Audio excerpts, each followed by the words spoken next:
The first thing I noticed wasn't the pain, it was the sound of my wife's heels on concrete. Slow, careful, unhurried. I lay on the garage floor staring at the underside of my car, oil stains shaped like continents I'd never visit. My blood was warm beneath me, spreading in thin, obedient lines. I remember thinking how clean the space looked for a place where someone was supposed to die. A shadow crossed my vision. "Did you finish him?" Her voice was calm, practical, the same tone she used when asking if I'd taken out the trash. My brother laughed, a short burst, satisfied. 12 times. He's done. I closed my eyes before they noticed the reflex. My body wanted to betray me. Breathe, flinch, scream. "Perfect," she said. "I already signed the life insurance. $8 million. There it was, the number. It settled in my chest heavier than the knife wounds. "Tell the cops it was a burglary," my brother said. "We'll sell the house next week." They walked away without another look. The garage door hummed shut. Silence returned, thick and absolute. I lay there long enough for the pain to organize itself, long enough to understand one simple truth. They hadn't just tried to kill me, they'd been planning my absence for a long time. Lying on that floor, bleeding into my own home, memories rearranged themselves with brutal efficiency. The late nights, the sudden tenderness, the way my brother had started calling without reason, dropping by unannounced, watching more than speaking. I'd mistaken it for concern, family loyalty, guilt even. What I heard in their voices stripped that illusion clean. This wasn't a crime of passion, it was logistics. I thought of the insurance policy I barely remembered signing. She'd told me it was smart, responsible, a safeguard. I believed her because believing her was easier than questioning the way she'd begun looking through me instead of at me.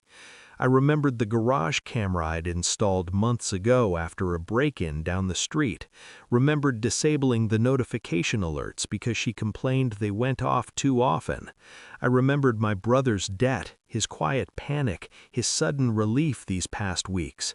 All of it aligned now, precise as a blade finding the same place again and again. They didn't hate me, they just needed me gone. The realization was colder than fear. It didn't scream, it settled, it instructed. By the time the blood loss made my vision blur, I wasn't asking why. I was calculating how long I had before they realized I was still alive. I didn't die that night. The doctors called it luck, a missed artery, a neighbor who heard something and called it in as a disturbance. I called it a delay. Recovery gave me time. Time to listen instead of accuse, to watch instead of react.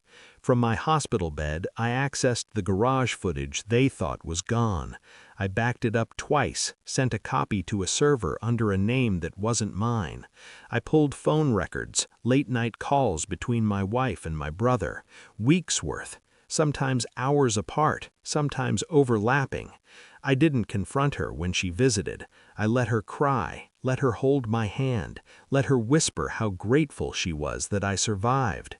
Every word was a performance, and I applauded silently. I hired an accountant under the guise of estate planning, learned how the insurance payout would move, who benefited, how fast. I learned something else too. The policy had been updated recently, beneficiaries rearranged, signatures dated while I was supposedly asleep beside her. I watched her pack lunches, watched my brother text me prayers. I said nothing, because rage is loud, and I needed silence. I asked her to sit with me one evening when the house was quiet. No accusation, no anger, just a folder on the table between us. "What's this?" she asked. "Something I wanted to understand," I said.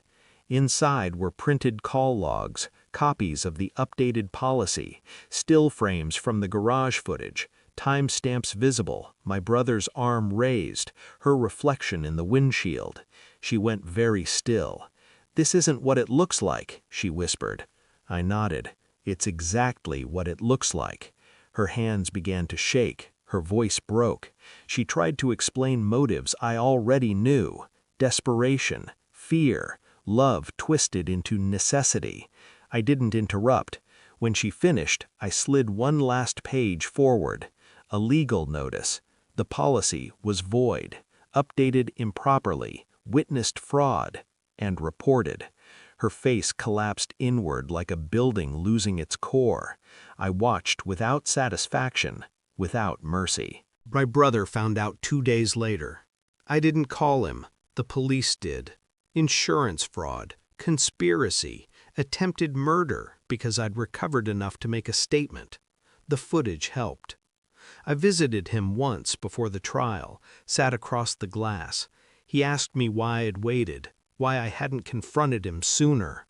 I leaned forward, because watching you think you'd won was part of it. He looked away. That was the moment I took from him.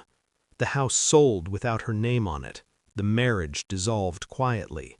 The money never came. People told me I was strong, forgiving, lucky. They were wrong. I didn't forgive. I didn't forget. I learned. Now I live somewhere smaller, cleaner, no garage. Sometimes when I close my eyes, I hear her voice on concrete, calm, confident, and I smile. Because they planned my ending. I rewrote it.